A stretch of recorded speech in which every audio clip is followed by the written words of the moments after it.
presensya ng Diyos nasa buhay mo, you will do the good that you can in everything you can, by all means you can. Bakit? Because that is what like Christ and God. Hindi pwedeng may nangyaring hindi maganda, magmumura ka, mang-aaway ka. David put it this way. Sabi ng Psalm 16:11, tingnan mo ha, Psalm 16:11, tingnan mo ha, kung paano hinalintulad ni David, yung sinasabi niya, Thou will show me the path of life. In Thy presence, tingnan mo, andyan ba si Inday? In Thy presence. Kanya dapat, Allen, memory verse mo to. In Thy is the fullness of joy. At Thy right hand, there are pleasures forevermore. We need to check that we do all the good that we can, in all means that we can, because the Lord said, sinasamahan kita. What does it mean? In all the places you can. At all times you can. I ask you, are you doing good in all places that you can? Pagkaharap mo na yung nang-asar sa'yo, yung nangutang sa'yo, na hindi nagbayad, pag nakita mo yung tao na pinagpalit ka, am I right? Oh. Yung kamag-anak mo, diba? Ng pangalan Huyo, kamag-anak ka, pag mayaman ka, hindi ka nakilala, pag mahirap ka, will you do the good that you can? Paano pag namit mo, yung barkada mong si Michael, di ba? Si John Michael, nandyan dahil may kailangan, will you do the good that you can? In all the way you can? Paano pag nakasama mo yung mga kayo mag-anak mo na parang mga alimango? Kamag-anak ka, imbis na itulak ka pataas, hinahata ka pababa. Bakit? Ayaw ka malamangan. Paano pag nakasama may kasama sa trabaho? Mga incheck, mga yan at saka ito. Akin yan, akin ito. Sino yan? Mga sakim. You see? Kahit 2 dangkal na lupa aagawin, aangkinin. Bakit?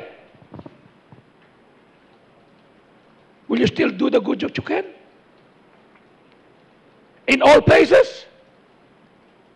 Last week, thank you for praying for me. I went to Bayug. I preached there. Wednesday, my flight will be 3 o'clock. Sabi ni Pastor Job, daan tayo dito sa Pagadian? Yeah. Tanong lang muna natin kung welcome tayo. Sige, punta ho kayo. I'm not a speaker. Ando si Dr. Gisalva at ang mga speakers, mga umuupak sa amin. So, pumunta ako. Sabihin you were called to become a fisherman, not congressman. Di pumunta ako. Andun sila sa gilid. I can go anywhere and do the good that I can. At yung speaker nagsasalita, umupak din yun. Di nakatingin lang ako sa kanya. I'm doing good that I can. Bakit? It's not my issue. Mamaya lumapit na. Di ba, Pastor Sauko? Yeah. Di ko inaway. Bakit? I need to do good in all places. Di na magkakainan na, mga speaker sila. Ako yung kasama ni Dr. Army Gisalva. Hindi sila makapasok sa loob ng room.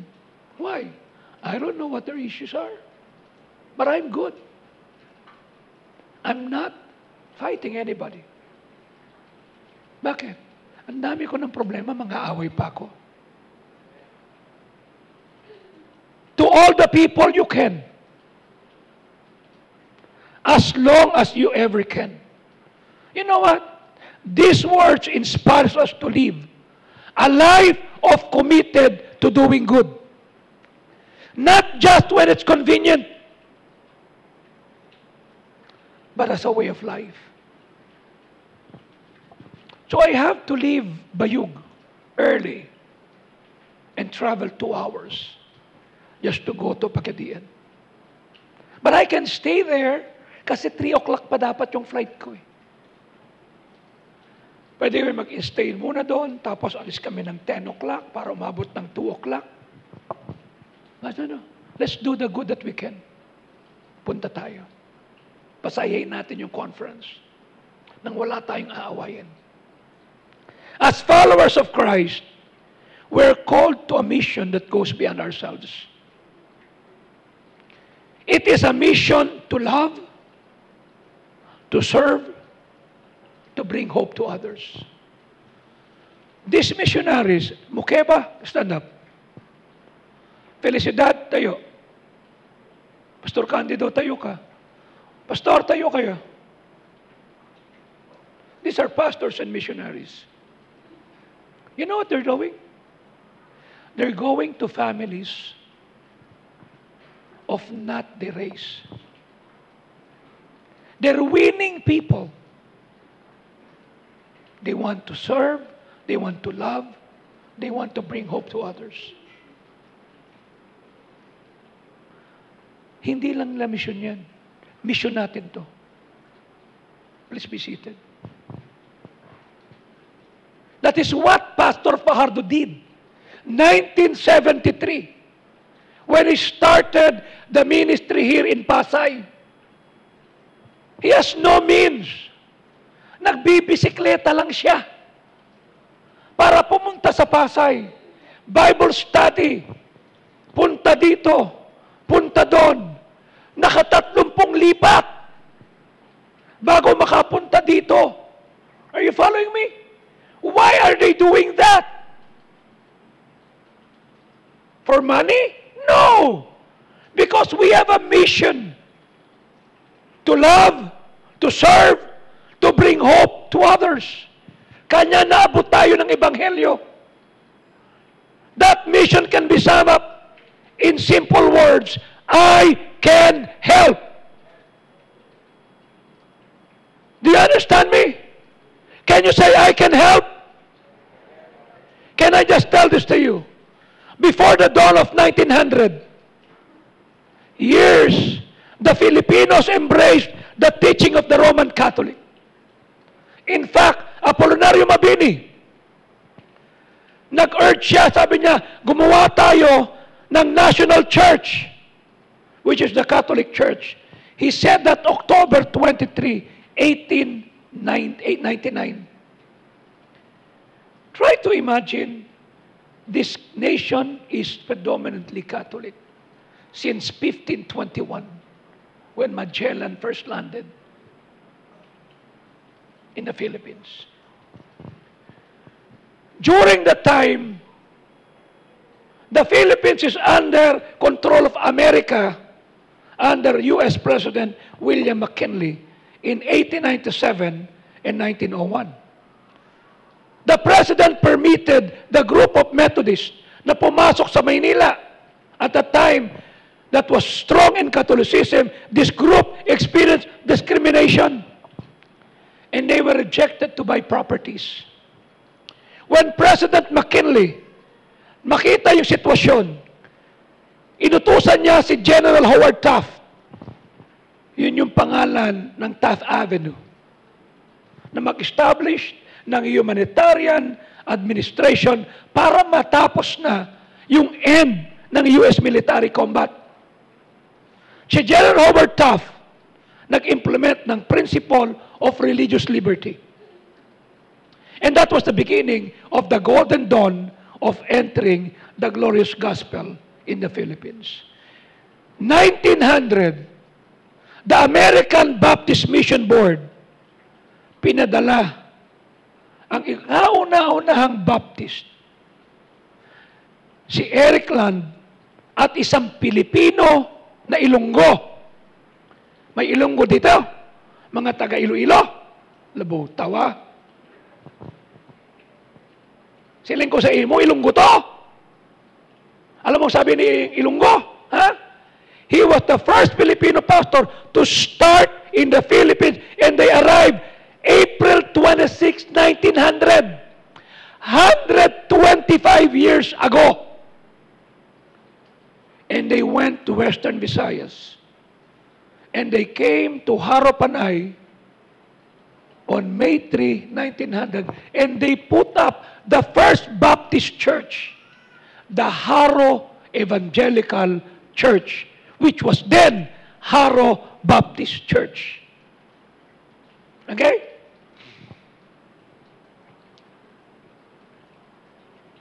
May 3, their first convert was Mr. Lopez. They ministered in Panay 9 months. And I would like you to see what effect did they do and what happened when they started ministering in Panay. Okay? I'd just like to show to you. Because of that ministry in Panay, they started the Central Philippine University, CPU. Baptist yan. CPU Iloilo Mission Hospital. They started the Haro Evangelical Church.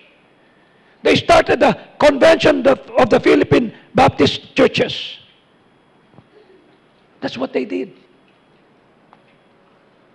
They ministered in Panay, and 9 months, they established the Haro Evangelical Church, na dating Haro Baptist Church.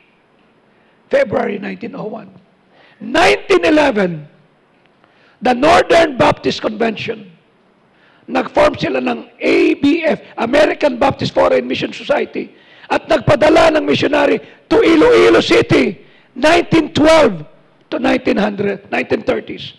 At isa dyan si Rafael Thomas, na nagsimula ng work sa Ilpas, Iloilo, 1904. At nung makita niya na nagiging liberal, humiwalay sila at nagtayo ng Association of Baptists for Evangelism in the Orient, na naging Dawn Baptist Church. Rafael Thomas was aggressive evangelism na nakarating siya sa Manila 1929 at nagsimula ng gawain dito. Yun yung Manila Baptist Church. Through his ministry, nagpadala siya ng 3 local pastors sa Palawan, 1931, even in southern part of Iloilo. In 1935, nakarating siya sa Masinloc, Zambales, sa magitan ni Mr. Eba. Noong 1937, sa Rizal Province, sinimulan ni Evangelist Cometa na nagkaroon ng evangelistic sa Baras. Pedro Angkahan, ang first convert, na nagsimula ng gawain sa Teresa, Kisaw, Pililla noong 1938. Noong 1938, nagsimula ng gawain si Reverend Fisk sa Mountain Province na tinawag na Abwe. Wala pang Bible Baptist dyan. Okay? Hanggang dumating ang gera. When the Japanese occupied the Philippines, yung mga pastor ng Abwe, ng Association of Baptist Fellowship, nagtago sa mga bundok. Sa Bisaya, yung churches, sinira. Nagkalat sila. But they continue preaching the gospel. Continue giving the gospel. And when in Manila, Pastor Angkahan continued the work in Teresa, Baras, Kisaw, at sinimula ng Fundamental Baptist Church. Wala pang Bible Baptist dyan. At ang mga Japanese Sentinel, yumuyuko sa kanya pag tinataas siya na yung Bible. Many preachers suffered hunger, but they continued. Rebuilding the Dawn Evangelist Institute na na-open ng Abwe noong 1946. Noong 1948, ang Bible Baptist humiwalay sa Southern Baptist. Dahil ang Southern Baptist, naging liberal, controlling. J. Frank Norris left Southern Baptist, kasama ni G.P. Chambik. But during the time, si Fred Donaldson, sila nagsimula ng World Baptist Evangelism. But before that, merong isang mananampalataya na si Elmer Gullion. Siya yung artillery, kanyon ang hawak niya. Pam, pam, pam sa umaga. Sa gabi, soul winning. Okay? Then he always write letters to his pastor, who is pastoring in Colorado. Dear Pastor Frank Hugi, the Philippines is ready for the gospel. I have preached the gospel here in San Fabian, Pangasinan. Nung matapos ang gera, Elmer Gullion went back to the States and gave a testimony of what he did as a soldier. Frank Hugi was moved by the Holy Spirit. He quit being a pastor in Colorado Springs and traveled going to the Philippines with Delbert Hugi. So yan. When they came to the Philippines, wasak ang pier. They have to travel 3-5 months. At pagdating niya dyan, nagsimula siya ng Philippine Baptist Mission in Sampaloc, 1948. And one of his first converts is Tatay Ben Abante Sr., 1949. Wala pang Bible Baptist dyan. Pastor Fajardo Benny Abante was born 1951. Wala pang Bible Baptist dyan. Frank Hugi started the Philippine Baptist Mission. Ben Abante got saved. Joe Vela came to the Philippines and started Bethany. Elmer Gullion acquired training at the end of 1950. Pumunta siya sa Maynila, and Joe Vela, Frank Hugi, and Elmer Gullion work as a team. And Elmer Gullion started Berean Baptist Church in Mandaluyong, of which where we came from. Do you understand me? Wala pang Bible Baptist dyan. Then, 1951, Elmer Gullion moved to Ligan, and Fred Nall took over the ministry. And later, it became Mandaluyong Bible Baptist Church. And Fred Nall was the one who won Pastor Eric Fajardo sa kalye. Many more missionaries came. Howard Quinlan, 1950, Angeles Olongapo. Reverend Woosley assumed leadership at Bethany, 1952. Bob Hughes, who used to be a soldier, got saved at Santa Mesa and went to Cebu, 1956, to start Katipunan Bible Baptist Church. Bill Anderson came 1956, started Cavite Bible Baptist Church. Nung makita niya na inassassinate yung mayor, siya yung witness, kailangan niyang umalis dahil papatayin din siya. Nagpunta siya ng Angeles, sinimulan ng bayanihan. Damon Woods, 1958, Baguio. Doon ka galing. Am I right? David Steffi, Butuan, 1959. Richard Schott, Boyd Lyons, 1966. Lloyd Baker, Pasig, Bicol. Delbert Hugi, 1967.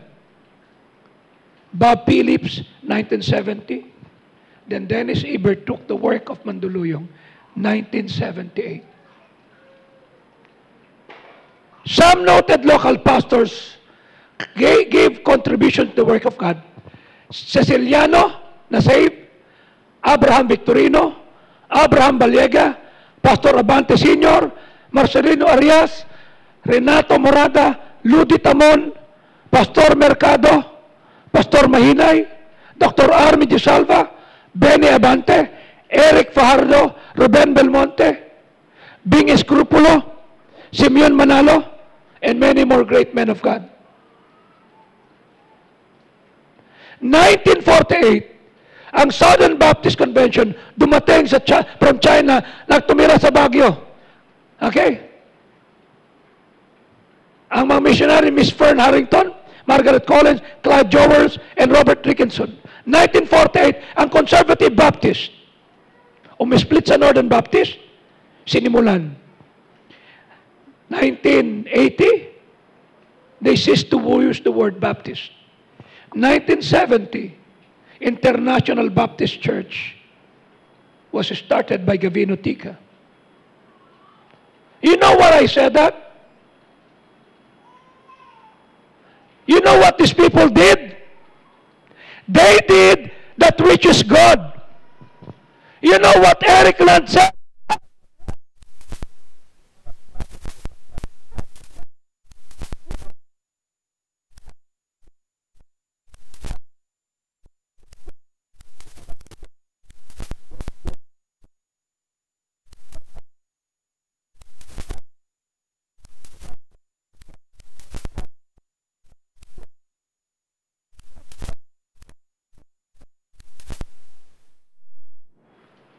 I can help.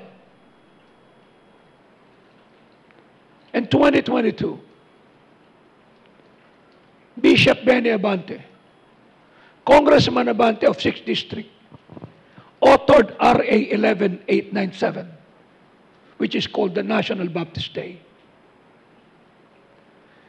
Kinilala ng batas na ito yung kontribusyon ng unang Baptist, hindi Bible Baptist. Eric Land, Braulio Manican.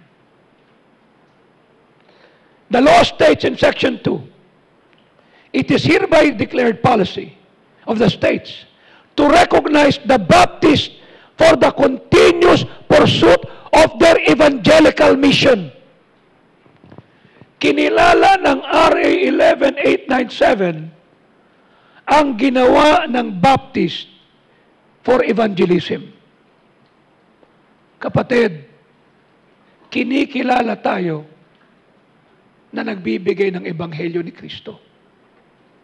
Hindi tayo kinilala bilang pasaway.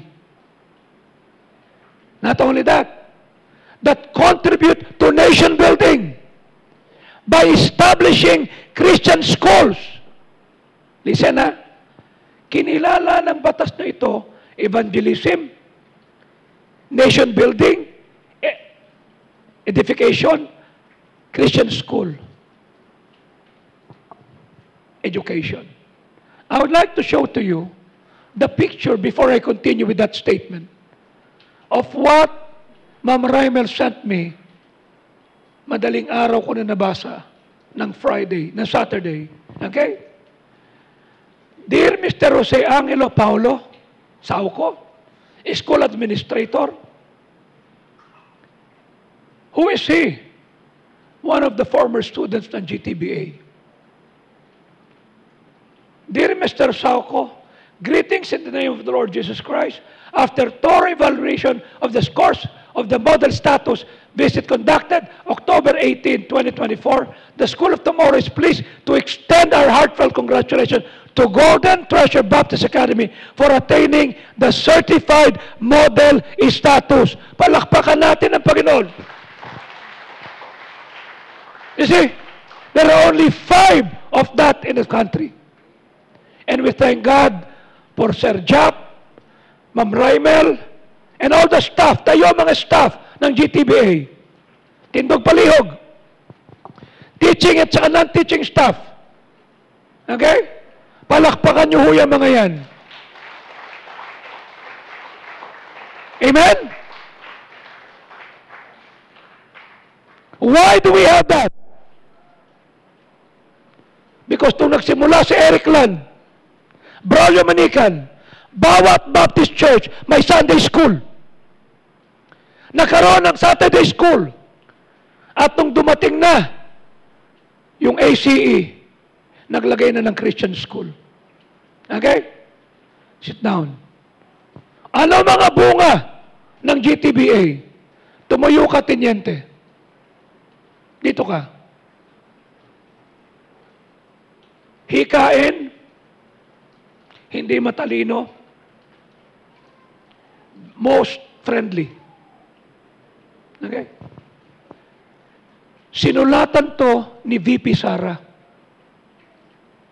Dear Police Lieutenant John Rap Desiderio, sorry for not attending your graduation. Please accept my apology and accept my belated gift to you. Binigyan siya ng Vice President ng Pilipinas ng Omega Watch. Sabi ko, wag mo munang i-post. Baka magkaroon ng problema. Baka akala, isa ka sa kay Mayor Grace Piatos. Marami na siyang problema. Why did Vice President Sara gave him a watch? You know why? Top 2 sa PNPA. Are you following me? Scout Ranger. Isa rin sa mga bunga ng GTBA. Halika rito, Ma'am Raimel. Okay? Dito yan. May picture pa sila ni Pastor. 2005. Palabas ko. Ito nga. Okay? Cum laude sa Lasal. Tough. Are you following me?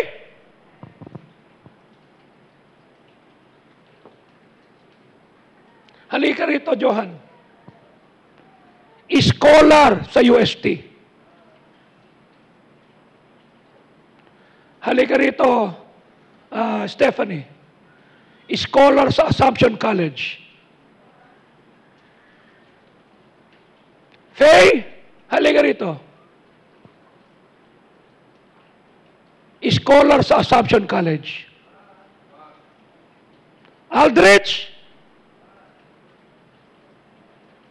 Barangay Kagawad, scholar din. Are you following me? Yung SK chairman sa Bangkal, scholar din yun, GTBA. The law recognizes. Sabi ng Section 2, labas niyo ulit, Section 2. The state recognizes the Baptist continuous pursuit of evangelical mission to contribute to nation building. Makakaasa kayo na itong mga taong ito, hindi ito magiging sakit ng ulo ng lipunan. They will contribute to what the Baptist stands for. Nation building. That instill academic excellence, build character individuals, and churches that proclaim and teach biblical principle for the betterment of society. These are the product of GTBA. You see? Yung isa pa pala, halika rito, Jeff. Manager sa ING. You see?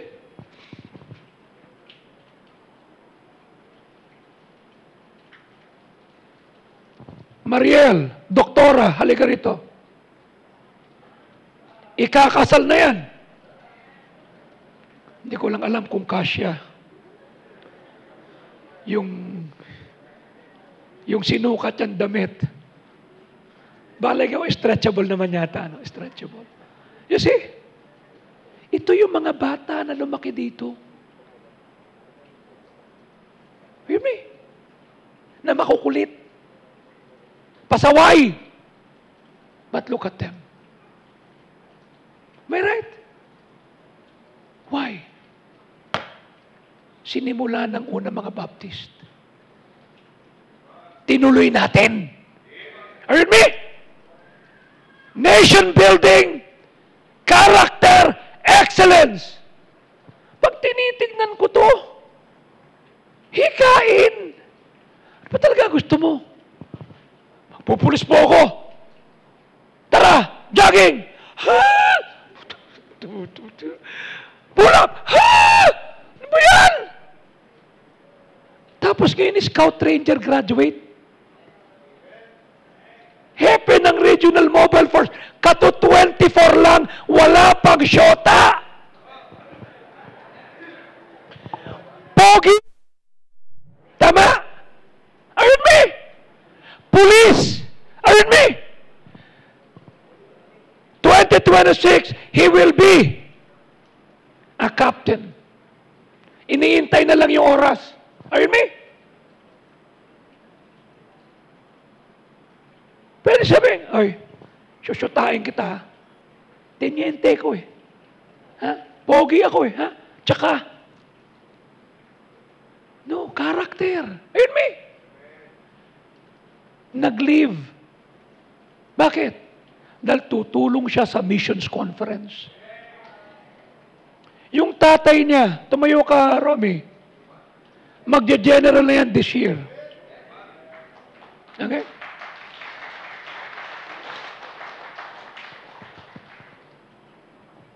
Pwedeng magloko to.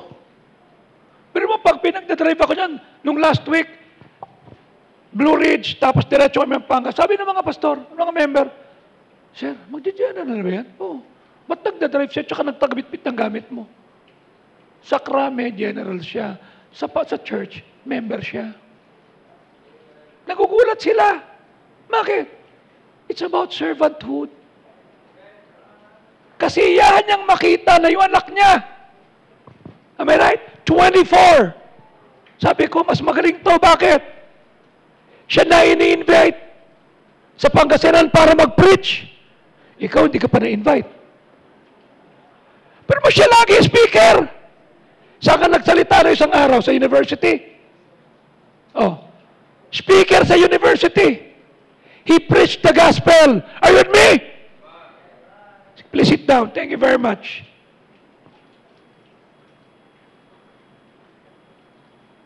Are you following me? That is what RA 11897 says.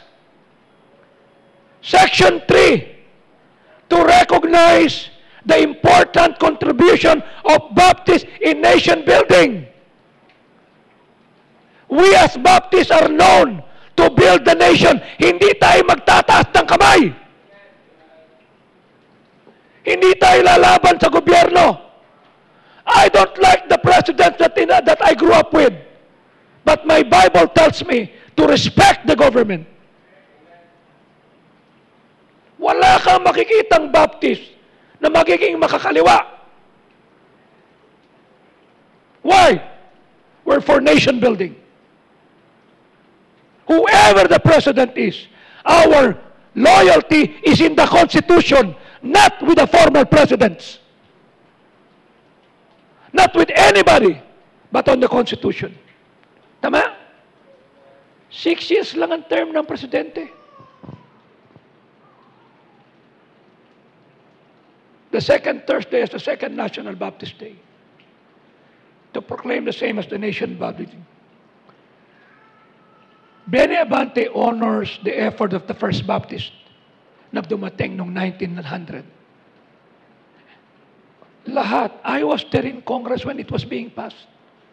Pati makakaliwa, bumoto eh. I was in Senate in the final and third reading. Ando si Risa, bumoto rin. We see the grace of God. I want you to listen how our beloved mayor greeted us. Okay? Will you show the video, please? Nakabili ka, Jeff? Oh. While we're having preaching here, Jeff left to buy some equipment para gumana to. You know what I'm saying? Why? Sa trabaho niya, problem solver siya. Dapat sa simbahan, problem solver din siya. Wala lang akong monitor sa harapan. Ha? Okay. Ilabas mo yung video.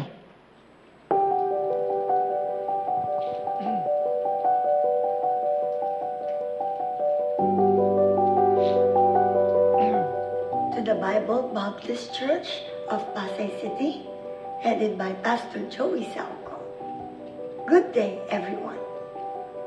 In collective praise to our Lord Almighty, we join all of you in celebrating this year's National Baptist Day. Together with our Baptist brothers and sisters, we live each day with God at the center of our lives. As what this year's theme goes, doing that which is good. Please continue to be a blessing to everyone. Happy National Baptist Day! Ilan? Sige lang, palakpak kayo. Ilan ang Baptist dito sa Pasay? Tayo lang.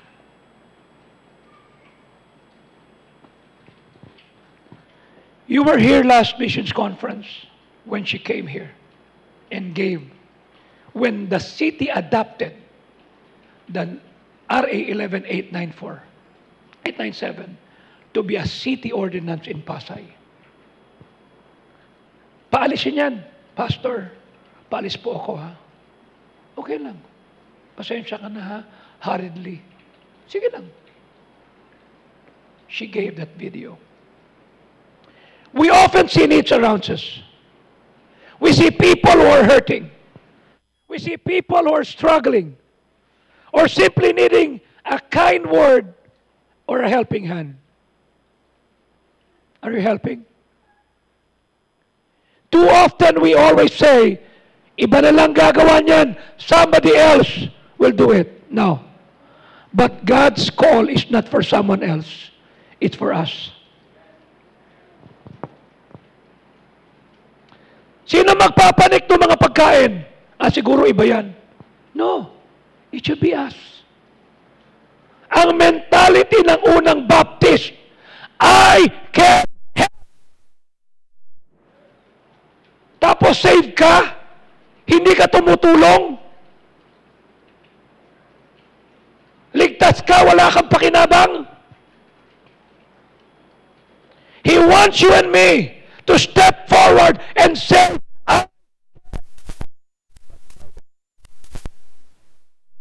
will you be...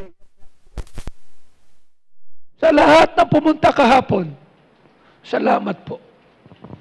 Sa lahat ng naglinis, salamat po. Hindi pa tapos. Simula pa lang tayo. Remember, the Christian life, it's all about Jesus. It's not about you. It's not about me. We're more concerned about victory than we're concerned about that our lives grieve the heart of God.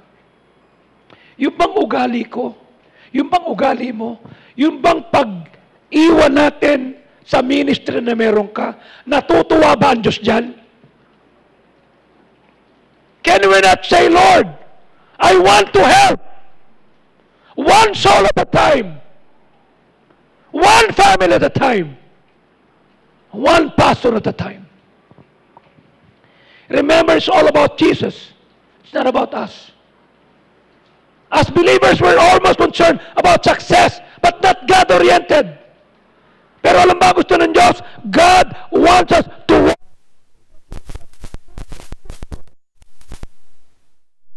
If i-flex mo ang dami kong yaman, ang galing ko sa school, are you doing good? Are we helping? Obedience is oriented toward God. Yung gusto mong magalit, gusto mong magmura, pero pinigil mo, amen? That's doing good. Yung gusto mong gumante, tama? Ito yung umapi sa amin eh. Ito yung nag-look down sa akin eh. But you said no. I want to be obedient to God. Because victory is oriented towards self. Obedience is toward God. Kung ako lang, papansinin ko yung mga churches. Will you please show the picture nung sa Metro Dipolog? Joe Bienes was sitting sa upuan mo, Shane, 2004. He came here when Pastor Benny gave me the operation go. And then he stood, said, "Can you bring that to Mindanao?" Huh? Mindanao. Ang Mindanao sa isip ko noon, Abu Sayyaf, Menemelep, Mandurupong, Kultong Baleleng. But he was insisted, sabi ni Benny, pumunta ka. I went. His church was a garage. They were renting in Metro Dipolog. What happened? I mentored him. Nakabili ng property, 3,500 square meters. Nagkaroon ng building property. Nagkaroon ng school. Sabi ko, ito gawin natin. Tinulayan ko, tinuruan ko, magkaroon ka ng school. Right now, they are certified. Kaya sinasabi ko sa iyo, yung bang dumidikit sa'yo, gumagaling? Yung bang dumidikit sa'yo, minamahal ang Diyos? Saan ba dumidikit si Job? Sa akin. How far is Bayog to Dipolog? 6 hours. But she traveled to fetch me from Dipolog to Bayog, then from Bayog to Pagadian. Why? Sabi niya, hindi kita pwedeng pabayaan. Partner tayo. Ask me how I feel to see Joe Bienes from Dipolog City having a school. Tanong ko sa iyo, sino katulad mo? Nasaan sila? Do they love what you love? Do they sacrifice by the sacrifice? Pinapagod ko sarili ko to level up those two churches. Because I'm telling them, yung Diyos ng Amerika, yung Diyos ng nasa Metro Manila, yung Diyos sa probinsya, dapat nagle-level up. Oh. Alam mo yan sa Palawan, tama? Oh. We teach them. We help them. Anong sabi ni Pastor Anlap, Pastor Candido? Di ba? Hindi pa tapos yung conference. Ano sabi niya? Pastor ha, yearly ka na rito. Pauwiin mo muna ako, Pastor Anlap. Pagpipray muna natin yan. You know why? We do that which is good. In all places. In all the way that we can. For us, no. Para mag-level up sila. So that they can buy their own properties. They can put up their own building without the help of Americans and Koreans and Australians. Yan sinakandido, kain ng kain dun. Sabi niya, Pastor, hindi kaya kain. I only eat 1 meal a day. Mamayang gabi pa ako kakain. I don't eat. Pastor, paano kami? Hindi ka ba natutuwa? Hindi mo ako iniintindi. Hindi ka ba natutuwa? Sa gabi mo lang ako pakakainin. You see? I'm just okay. Why? I want to walk in obedience. Trust and obey, for there's no other way to be happy in Jesus but to trust and obey. As we concentrate on living an obedient life, you will certainly experience the joy of victory in this life. As Jerry Bridges said, it's time for us, Christians, to face up our responsibility in the ministry. Too often, we say we're defeated by the sin or that sin. No! We're not defeated. We're simply disobedient. Ayaw mo magpatawad eh. Kanya Kaya nanggigigil ka. Napahiya ka. Ayaw mong mabumangon. We're disobedient. Stop using the word victory and defeat. Let's replace it with obedience and disobedience. The Christian life begins with obedience, depends on obedience, and results in obedience. It's all about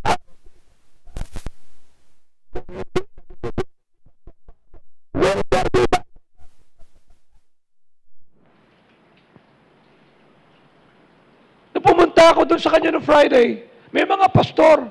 Sabi ng mga pastor, uy, pastor, salamat. Sabi ko, tayo, ito na po. Binigay ko yung tithes ko sa kanya. Nagta-tithes ako kay pastor eh. Sabi ni Pastor Fajardo sa mga pastor, nakita nyo to? Oh, ang daming sobre. Bakit? Tithes nyo sa akin yun eh.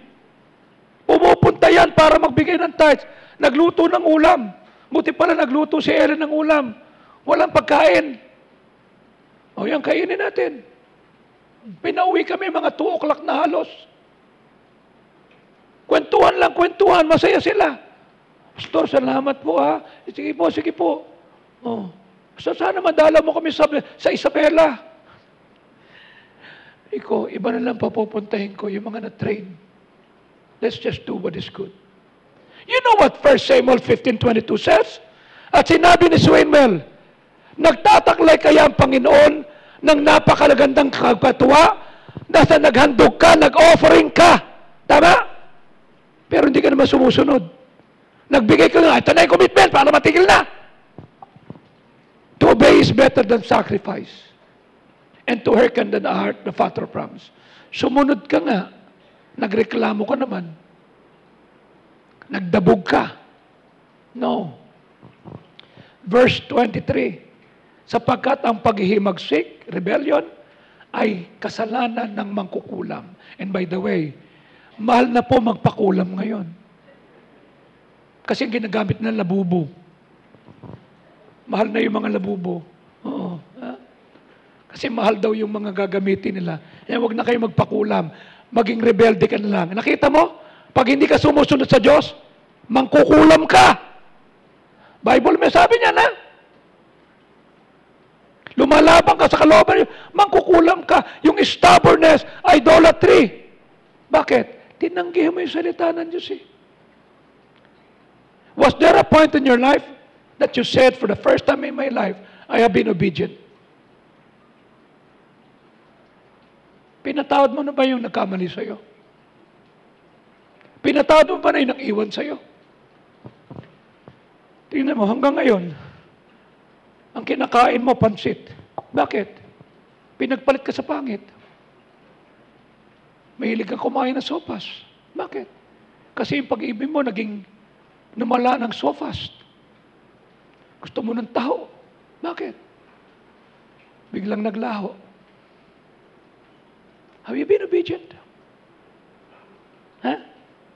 Jesus has a different concern, and much of our concern when it comes to Christianity is me. We emphasize my forgiveness, my answered prayer, my blessing, my spiritual gift, and my Christian service. Nothing about Jesus. That's why in 1987, when I resigned from my job, Pastor Fajardo said, "Ba't ka nag-resign? I will be your staff." Walang pera dito, Joey. Kung pera di sana hindi na ako nag-resign, nagtrabaho na lang ako. I'm one of the most highest paying job. But why did I resign? It's about obedience. I want to serve my God under your leadership. Sinugod ng nanay ko si Pastor Fajardo. Sabi ni Ellen, paano mo ako pakakasalan? Wala ka ng trabaho. I'll show you what my obedience can do. I've been married to her for the past 36 years. And she saw the graciousness of God.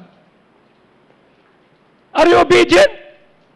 Kanya ka ba nandito? Kasi my forgiveness, my answered prayer, my blessing. Paano pag wala ka ng blessing?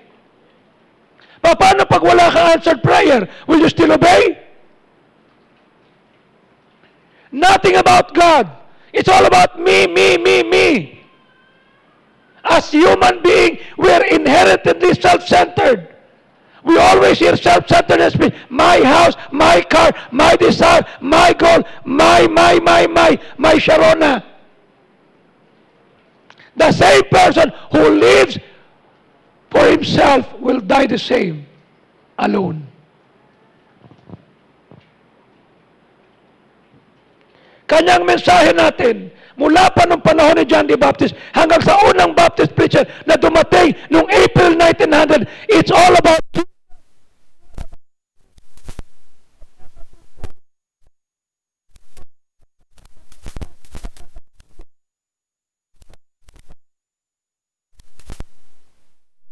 you see? Pwedeng sabihin ni Brother Romy, Pastor, Colonel ako, mag-general na ako, pagdadrive kita. Pwedeng sabihin ni Doc Henry, pambira ka, medical doctor ako, Pastor, pag linisin mo ko ng CR. Pwedeng sabihin ni Doc Joven, ano ba namang klaseng simbahan to?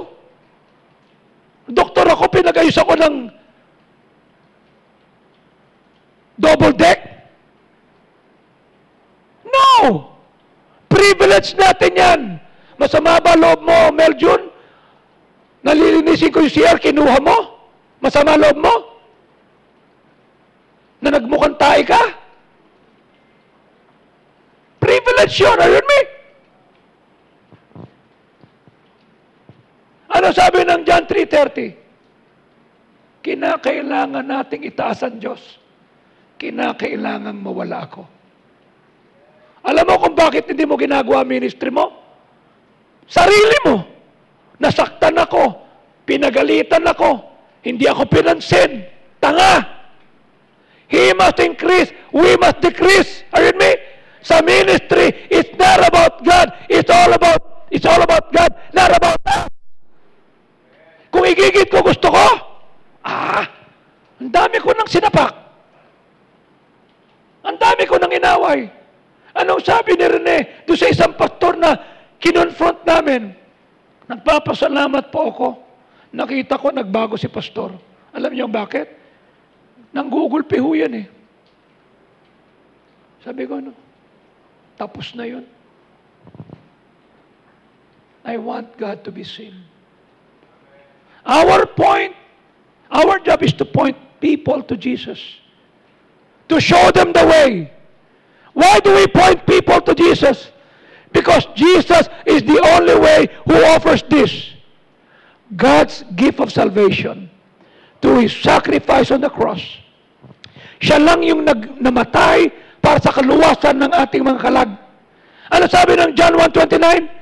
At nung sumunod na araw, nakita ni John si Jesus at anong sabi niya?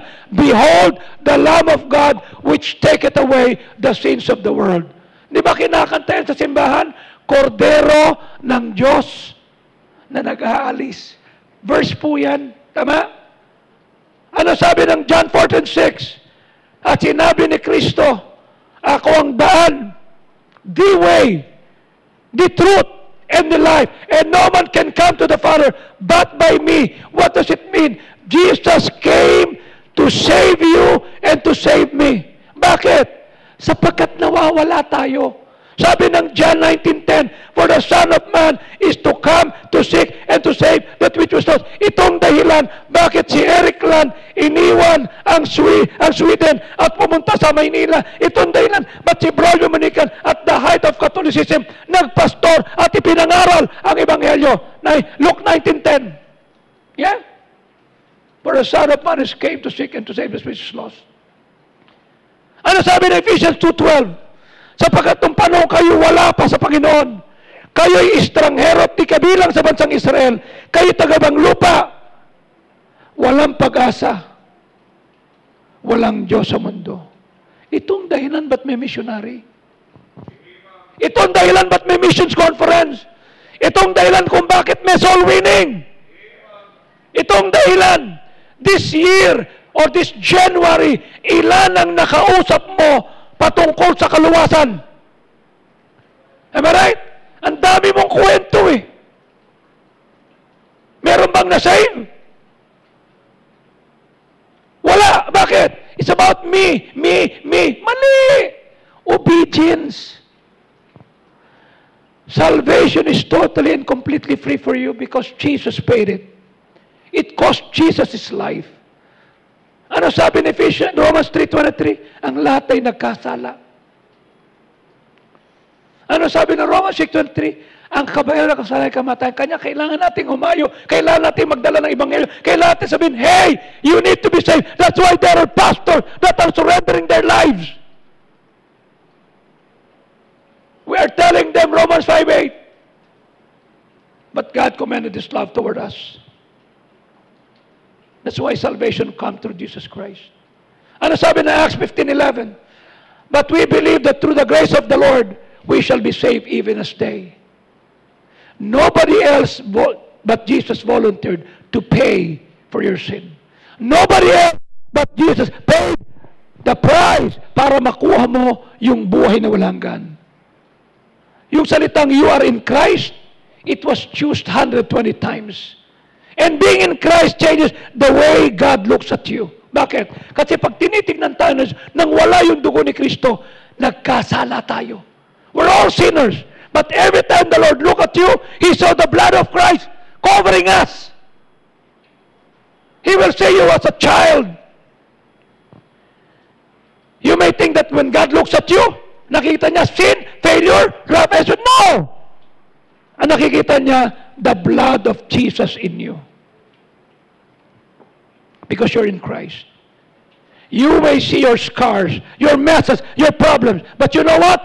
God sees in you perfection in Christ. That is what grace is all about. God loves you. And His love is not based on what you do, what I do. It is based on who. Sino ka? Anak ka ng Diyos. In fact, there is nothing we could do ever to make you love more or to love less. That's why when you came to the Lord and says in Romans 10:9 that if thou shalt confess with thy mouth the Lord Jesus, you shall be saved. Romans 10:13 yan eh. Okay? Jesus says to those who in need of redemption, I can help. I can help. Luke 23:34. Then Jesus said, Father, forgive them. Only Jesus can do that. Only Jesus can forgive sin. Not the saints, not Mary, only Jesus. Jesus says, if your burdens are heavy, I can help. You know why? He's the only one who says, pagod ka na? Anong ginagawa ng pagpagod tayo? Tayong Boracay. Nag-Boracay ka. Ticket pa lang, mahal na. Distress ka lalo. Saan ka kakain doon? Mahal na lahat. Tama? You know what God says? I can help. Matthew 11. Come unto me. Kayong pagod na. Kayong nabibigatan. I'll give you rest. Verse 29. Take my yoke upon you and learn of me, for I am meek and lowly. You shall find rest in your soul. Verse 30. For my yoke is easy and my burden is light. Jesus say to those outcasts, yung hindi na pinapansin, yung tinakwil na. You know what He said? I can help. Tinapong ka na? Wala pumapansin sa'yo? Papansinin kita. Mark 1:40. At may dumating na leper sa kanya, lumuhod. Sabi niya, kung pwede bang linisin mo ko? Kasi ang leprous sa panahon nila, outcast, walang papansin dyan. Verse 41. At si Kristo nagkaroon ng awa. Inunat ang kanyang kamay. Hinipo! Malilinis ka. Verse 42. At habang siya nagsasalita, dagyat na wala ang ketong at siya'y nalinis. Verse 43. At siya'y kanyang inutusan, humayo ka na. I remember one time, Pastor Butch Garcia was a leprous person. Ba't di ka nalabas? May ketong ako eh. Ketong lang yan. Di ba pag may ketong sa Bible, sinumpa? Sa Bible, wala ka naman sa Bible. Pero ka lang kamag-anak siguro. Hindi, huwag kang lumapit sa akin. Saan ka ba kumakain? Dito sa plato. Okay na. Asan ang kutsara mo? Kinuha ko yung kutsara. Sinubo ko. Dito ka nainom? Ay, inumin ko. Hindi ako natakot sa'yo. Bakit? Yung pinsan ko may ketong eh. Nandiri ba ako? Hindi. Bakit? Si Jesus hindi nandiri eh. Are you with me? I can help to those who fall short of Christian mark. Pumalpak. Nagkamali. You know what you said? I can help. Ano attitude natin pag may nagkamali? Iwasan mo yan, gago yan, siraulo yan. No! Hebrews 5:2. Who can have compassion on the ignorant? On them that are out of the way. Tingnan mo ha? Yung nalaglag na wala sa hulog. For he himself also is compassed with infirmity. Sino tinayo mo na nagkamali? Sino yung pumalpak na tinulungan mong makabangon? Sino yung hindi tinanggap ng iba, pero tinatanggap mo? When we choose to help, we reflect the character of Christ. We bring glory to God. We demonstrate His love in action. We demonstrate to fulfill His command to be a light in this world.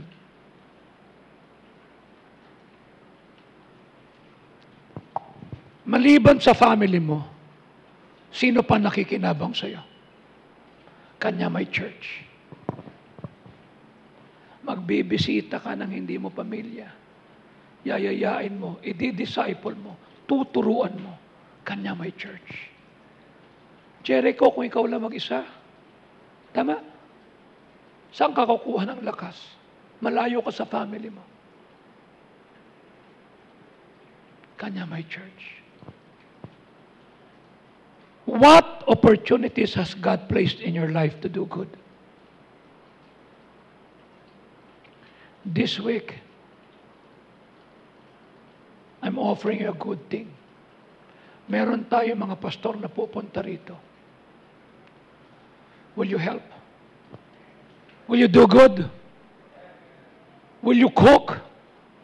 Will you wash the dishes? Will you help pagkatapos ng conference? Will you come here every night para magmap? Will you fulfill your ministry? Pwede bang magbibit-bit ka ng gamit para sa mga pastor? Pwede bang ikaw yung mag-shine ng shoes sa mga pastor? O magdadabog ka?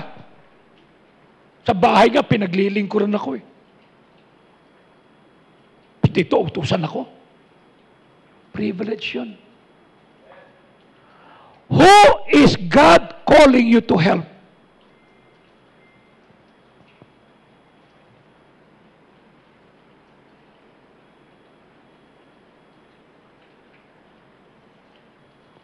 I'm using my time, my talent, and my treasures to help churches. You know what they said? Kayo lang ho pumupunta sa mga baryong ganito. Kayo lang. Kanya nung minsan, naglalakad kami ni Ellen, ni Job, tsaka ni Rene, sa dilim ng gabi. Sabi ng mga tao, Pastor Sauco, good evening. Yeah, good evening. Saan kayo? Ang taga-Maladik man kami, Pastor. Mga Maranao kami. Pero Bible student na. Naluwas kalag namin. Mga bunga kami ni Babanton, Pastor.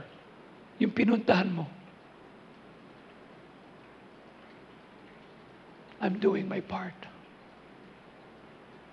Namamaos ako. On Tuesday, I will undergo again a procedure. Pero tinignan nila, wala akong problema sa throat. Siguro pagod lang talaga. Okay? But I'm okay. My health is okay. Sabing ganoon, Pastor, meron ka lang enlargement of, ano ba yun? Prostate. Maganda ba ihi mo? Yeah, I pee, I drink water.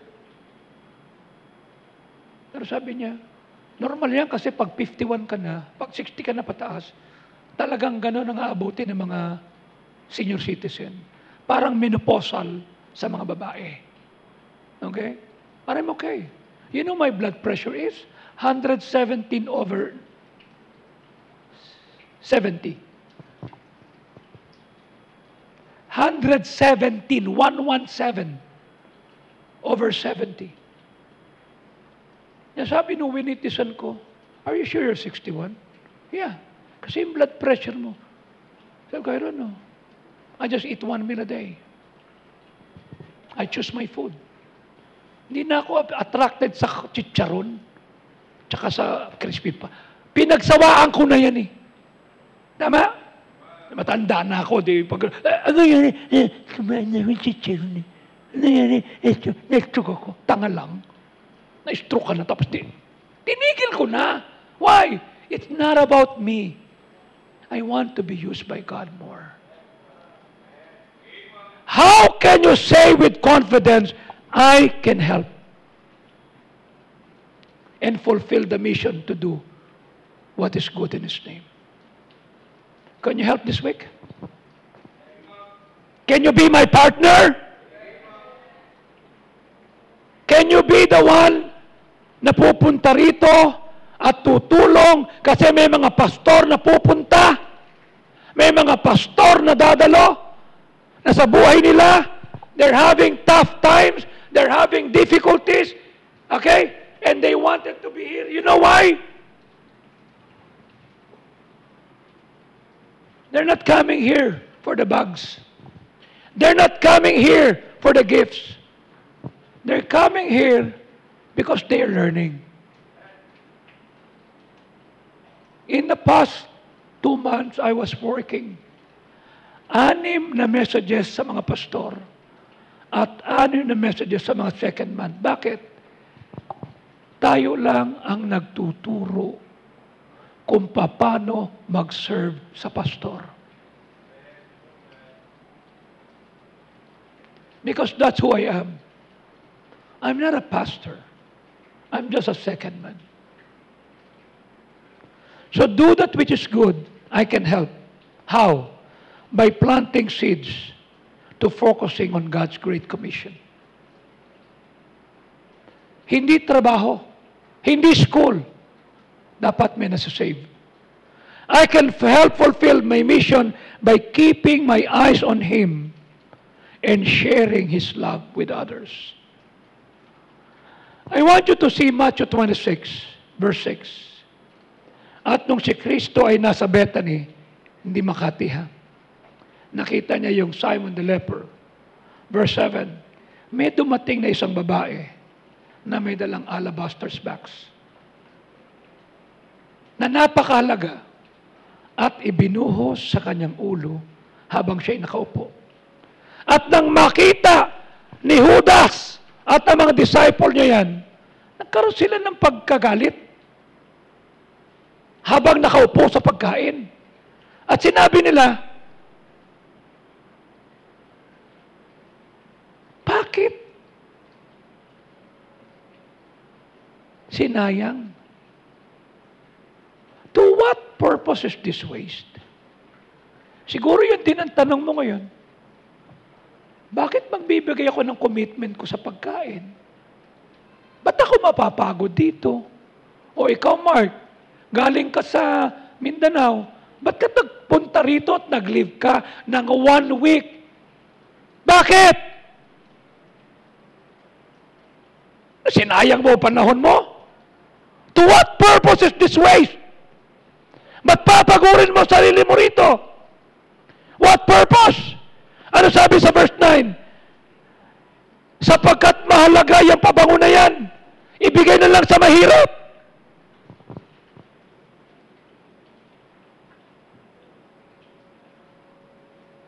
Verse number 10, at naintindihan ni Kristo. Nahalata ni Kristo, sinabi nila. Ano sabi ni Kristo? Bakit nyo binabagabag yung tutulong sa missions conference? Bakit nyo babagabagin? Ba't nyo to torture yung mga tumutulong, magbibigay? She worked a good work upon me. Ginagawa niya yung tama. Verse 11, yung mga mahirap, lagi niyong kasama. Ako, minsan lang. Yung mahirap, lagi niyong kasama. Ang missions conference, once a year lang. Yung mga mahirap, kasama mo. Hindi ka naman tumutulong eh.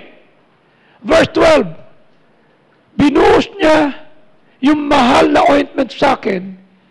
She did it for my burial. Verse 13, at sinabi ko sa inyo, kung saan man ipangaral ang ebanghelyo, yung ginawa ng babaeng ito, memorial yan sa kanya. When you do that which is good, you have a part in the gospel. Mahirap po ang magpastor, pero gumagaang kapag may kasama ka na marunong magmalasakit. Gumagaang pag may kasama ka na marunong magbata ng tungkulin, gagawin yung kanyang tungkulin, kakanta, tutugtog, maglilinis, tulong. Bakit? She wrought a good work upon me. Marunong tumulong. Naghahanap ako ng mga member na ganyan eh. Marunong sumuporta, marunong magsakripisyo para sa gawain ng Panginoon. Kasama ba kita? O kasamang kasama? Will you do that which is good? Anong resulta? Look at our church. 1996, 29 years ago, this is not is. Karahi lang to. But look where God has brought us. Mahirap mag-accomplish ng ganitong ministry nang walang mga members na handang umalalay sa gawain at sa pastor nila. Gumagaan ang trabaho kasi nandiyan ka. Kasama ba kita? Kayo na nagbibigay ng igapo. Kayo nagbibigay ng missions offering. Kayo na tumatapos ng first fruits. Marahil na sasabi ninyo, tama ba yung ginawa ko? Tinapos ko yung first fruits ko. Sana sinulong ko lang sa mahirap. Ano sabi sa verse 9? For this ointment, binenta na lang at ibigay sa mahirap. Before Jesus' crucifixion, Mary anointed Jesus with expensive oil. Pinunasan ng kanyang ulo. Sabi ni Judas, sana binigay na lang sa mahirap. May mga ganyang tao, akala mo concern na concern, pero hindi pala. Sana walang ganyan sa church sa Pasay. Ano pagkakaiba ni Judas kay Mary? Kahapon nakita ko si JR at si Doc Maris. Kasama yung baby na si Sachi. Naglilinis. Sabi ko, okay lang kayo? Opo. May baby kayo? Sinasanay na po namin si Sachi na mag-serve. Ilan po na si Sachi? 5 months. 5 months! Nagsaserve na. Ikaw nasan ka? Ha? Kasama ng tropa mo? Ano kaiba ni Judas at ni Mary? Si Judas nakatingin sa halaga na binigay ni Mary. Sobra naman nun. Laki naman nun. Si Mary sa nakatingin. Nakatingin siya sa halaga ng pinantubo sa kanya ni Kristo. Pag nasa Bible Baptist Church ka, huwag mong titignan yung halaga na pinakawalan mo. Sa church na ito, to God be the glory. Okay? I'm humbled by this. Alam ni Risa yan. We gave as a family 2.6 million. I'm not a businessman, Benji, not like you. I'm a simple pastor. But I finished my first fruits, 1 million pesos. I gave more to missions. Not because of me. Because I love the Lord. Hindi ako nakatingin sa halaga. Nakatingin ako sa halaga ng pinambayad ni Kristo sa akin. Minsan mahirap bitawan ng pera pag nakatingin ka sa pera. Pero pag nakatingin ka kung kanino mo ibibigay, hindi mahirap yan. Tatanungin kita, sino at bakit tayo mapapagod sa missions conference? Kanino mo ibibigay?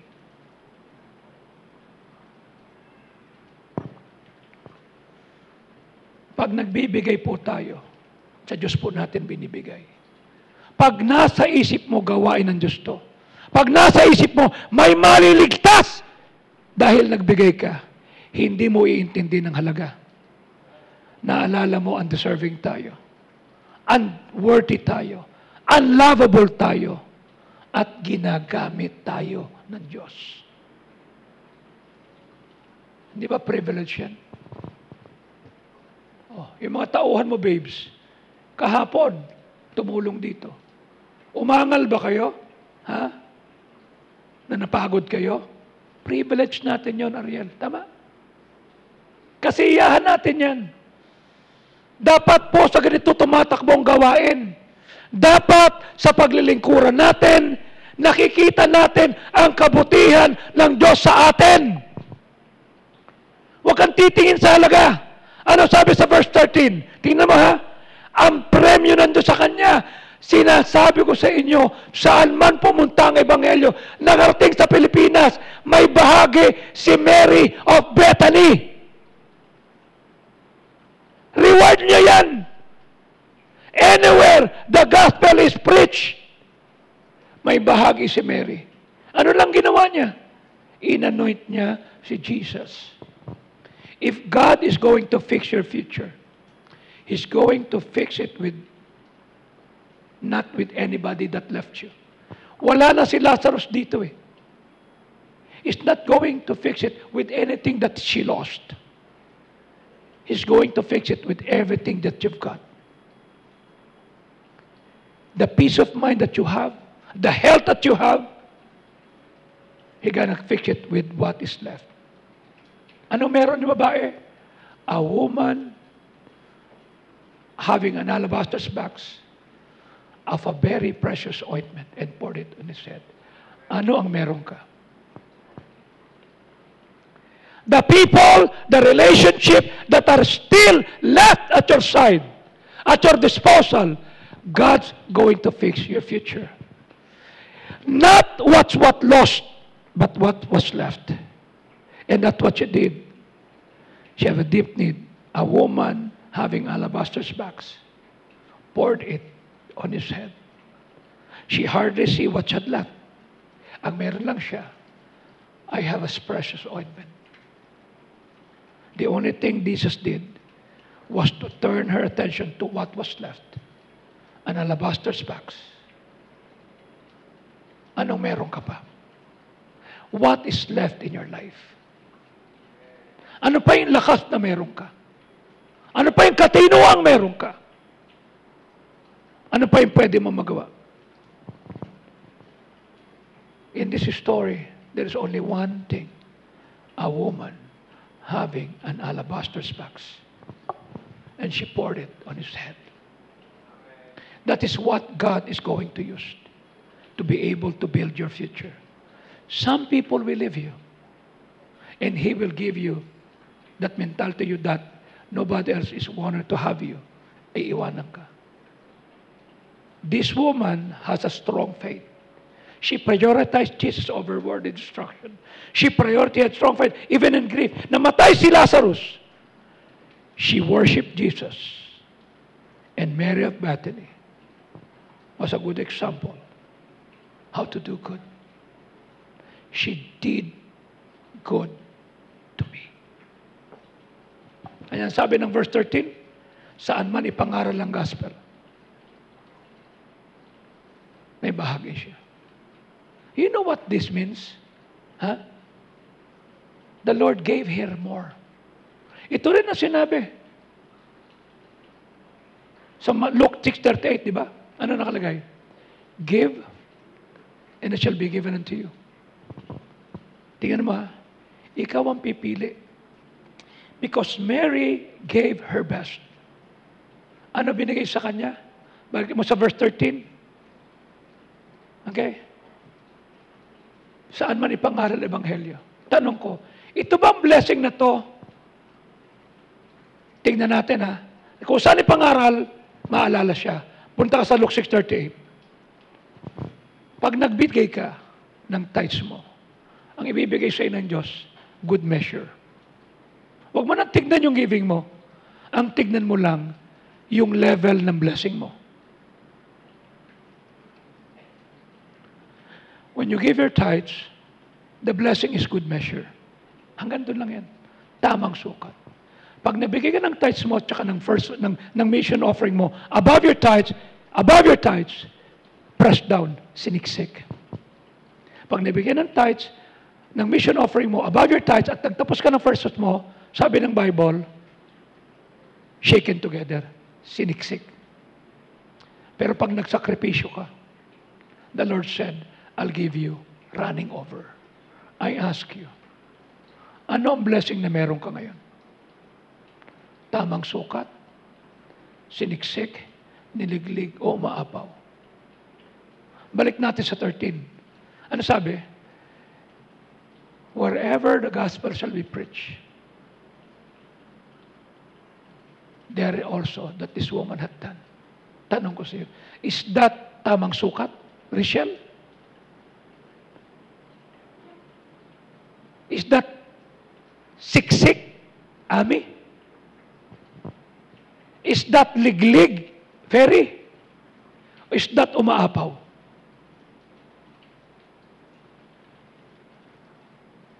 Ikaw ang pipili ng blessing mo. Am I right? I challenge you. Ano sabi ng 6:38? Pag nagbigay ka ng tithes, tamang sukat. Binilik mo yung tithes, binigay mo yung mission, good press down. Tinapos mo yung first mo, shaken together, and nagsakripisyo ka. Running over. Pero meron akong gustong tingnan mo dito. Shall men give to your bosom? Hindi mo problema ang blessing. Hindi mo kilala, bibigyan ka. Sabi ni Benji kanina, Pastor, ang ganda ng sapatos mo. Ito yung bigay nyo. May bahagi ka ba dito? Kung wala kang bahagi, sisingilin kita ngayon. You know what I'm saying? Alam mo yung tatay niya? Siya yung sumulat ng cheque. Kasi cheque niya yung binigay sa akin. Noel Benafe. Okay? Sabi ko, hindi ka ba natutuwa, Jiho? Umattend yung congressman tsaka yung member mo. Nakinig sila. At unang-una nag-forward yung tatay mo. At nagulat si Pastor Jiho na sa kabila ng pinagdadaanan nyo na problema, he gave that. Pero sabi ng Vic 38, shall men give to your bosom? Kasi yung sukat na pinanukat mo shall be measured to you. What's the last word? Come on, what's the last word? Again. Last year, tumulong ka. Will you help again? Last month, nagbigay ka. Will you give again?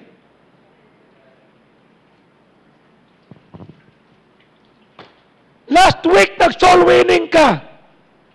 Will you win again? Last month, napagod ka. Mapapagod ka ba again?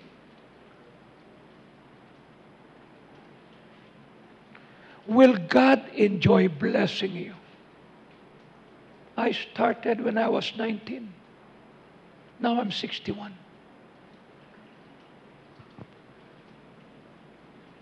I see not just good measure, not just pressed down, not just shaken together, but running over again and again and again and again.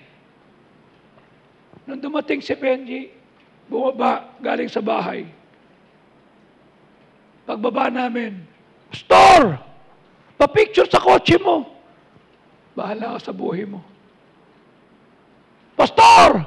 Pa-picture sa motor. Bahala ka sa buhay mo. Pastor, grabe sa gano. Nagsimula ako sa 5 piso. Again and again and again. Marvin, excited ako sa pwedeng gawin ng Diyos sa iyo. Luis, I'm excited on what God can do. Wilson, Chimuel, you see? Hanggang saan kikilos ang Diyos sa iyo? MJ. Ikaw, Chikay, hanggang saan kikilos ang Diyos sa iyo? Ruth, will you do it again?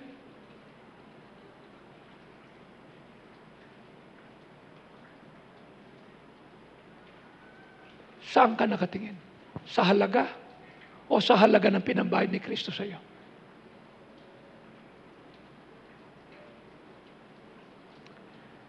I do that which is good. God says you get to decide. You be generous, God will bless you. Cheerful giving is an act of faith. Both trusting Jesus and giving generously will reflect God's promises. I ask you, do you have faith in God's provision? Because if you have faith in God's provision, cheerful giving demonstrates that.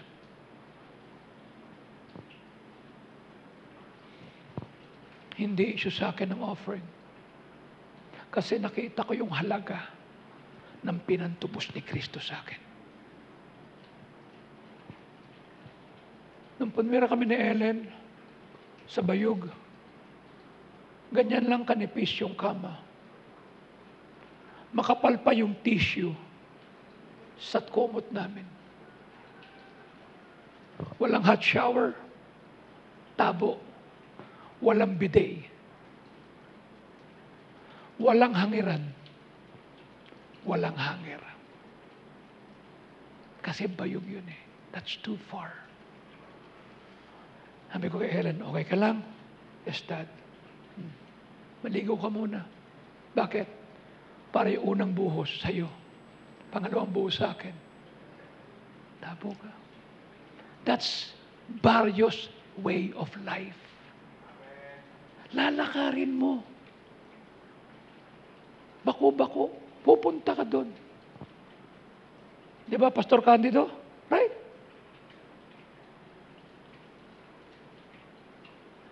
Pinagod ko sila. Oh.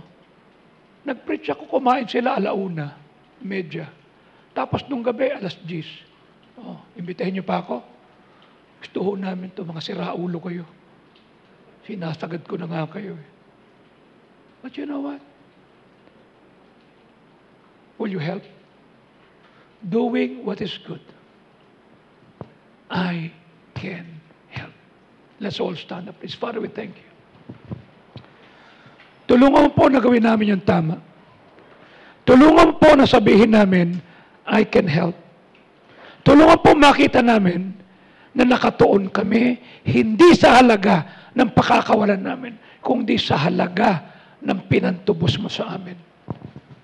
Huwag mo kami hayaang maging kagaya ni Judas. Tulungan mo kami maging kagaya ni Mary. Nakatingin sa halaga ng pinantubos mo sa amin. While heads are bowed, eyes are closed, no one is looking around. Will you come at the altar and say, Lord, I can help. I want to be a blessing. I want to be a partner of my pastor in propagating the gospel. Will you come at the altar now and say, Lord, I can help. Dito po sa altar.